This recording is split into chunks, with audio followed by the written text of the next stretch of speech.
At one point, the largest Muslim charity in the United States was a charity created by Hamas, the Holy Land Foundation for Relief and Development in Richardson, Texas, outside Dallas, designated by Treasury. Later, several of its leaders were convicted on all counts for material support to Hamas. There was a period of time when this became less of an issue. It never stopped, but it was less of an issue. Now it is a bigger issue again.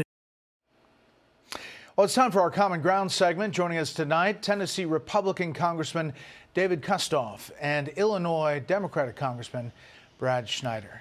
Thank you both for being here. One of the reasons we brought you together is something you're working on with Common Ground together across the aisle, and that is this piece of legislation to revoke tax-exempt status to nonprofits supporting Hamas. Congressman Kustoff, first to you. How big a deal is this? Well, I think it's a big deal, and I want to commend Brad and for joining on this bill and co-sponsoring it with me.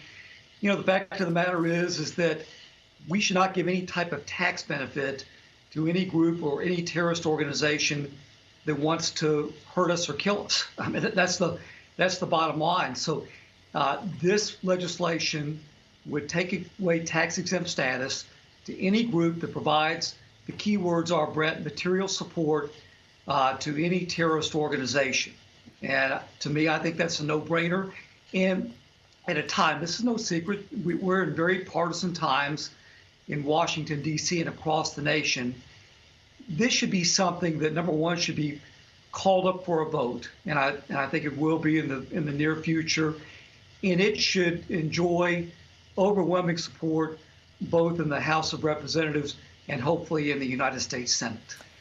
Congressman Schneider, obviously there are concerns here. The Washington Examiner types it up this way. It says, Palestinian terrorists exploit loopholes for taxpayer dollars, Watchdog tells Congress. Mark Greendorfer, the Watchdog's president, argues Hamas, Hezbollah, Popular Front for the Liberation of Palestine, and other U.S.-designated terrorist groups are able to evade Office of Foreign Assets Control sanctions program by creating or enlisting third-party front organizations that purport to be charitable or humanitarian groups, but are in fact support organs of terror organizations. I guess there is some concern about the effort to get humanitarian supplies into Gaza for the regular Palestinians that a lot of people talk about really feeling the pain of what's going on because of Hamas. But a lot of that material we have seen in the past becomes Hamas-backed material.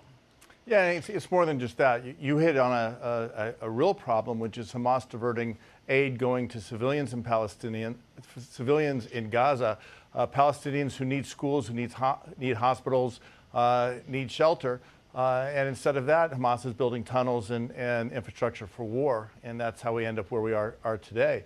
But beyond that, and I want to thank my friend David Kustoff for leading on this bill, we're seeing organizations that are diverting money going into terrorist organizations.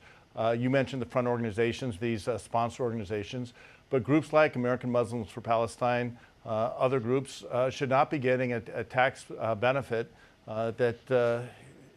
monies that American taxpayers are subsidizing going to efforts to hurt Americans or American interests. I want to turn topics just quickly to some of the testimony you heard on the House Ways and Means Committee. This is from a Jewish Cornell student. Take a listen. As a Jewish student leader, my community is terrified to walk around the school they pay to attend because they are afraid of getting threatened, assaulted, or killed.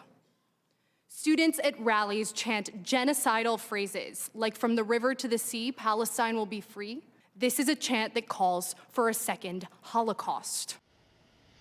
You both were listening to that testimony. I'm just wondering, first to you, Congressman Kustoff, if you're surprised by the level of anti-Semitism we've seen in some of these protests around the country. I don't know if it's prevalent in your state or not, but just listening to that testimony. I am, Brett. First of all, I was really glad that young student came and testified before the committee. I can imagine it's a little bit intimidating for somebody that young to testify before the Ways and Means Committee, but she testified a very heartfelt feeling, and that is fear. And I don't know about Brad, but I hear that from Jewish people in my community all the time. They never thought They heard stories from their parents and grandparents, maybe who were Holocaust survivors or new Holocaust survivors. They never envisioned a time that could maybe rival the Holocaust. And I tell you, just a few months ago, I took a group of people through the Holocaust Museum in Washington, D.C.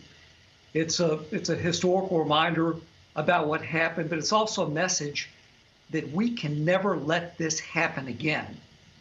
And unfortunately, we've seen since October the 7th, it is in fact happening again. Yeah, Congressman Schneider, your perspective on that after hearing that testimony? I'll say this, David, we had the chance to hear, the young woman's name is Talia Dror.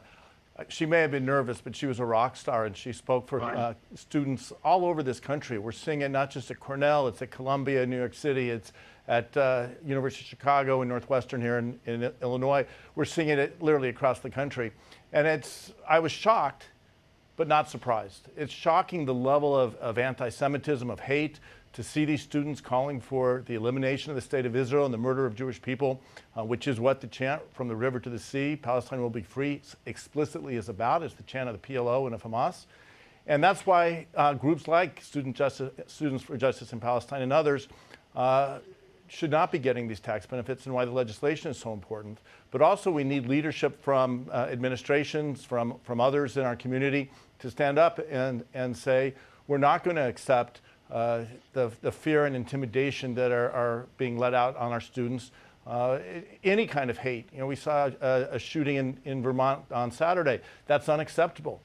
Anyone should be able to walk on campus, walk near campus, walk in their neighborhood, free from fear of attack or intimidation. And we need to make sure that this stops. Yeah. Last thing, Congressman Kustoff, are you encouraged by what you're seeing about the hostage release? It seems like it's happening slowly. What's your feeling? I think any progress is good. To your point, it does seem slow. Look, we know we can't trust terrorist organizations. We really can't trust Hamas. But there's a time for the diplomats and the ambassadors to do their work. They're trying to do it. And I'd like to see all of them released. It's slow, but at least it's coming. Well, we appreciate both of you coming on and being a part of our Common Ground segment. Thanks a lot. Thank you. Thank you.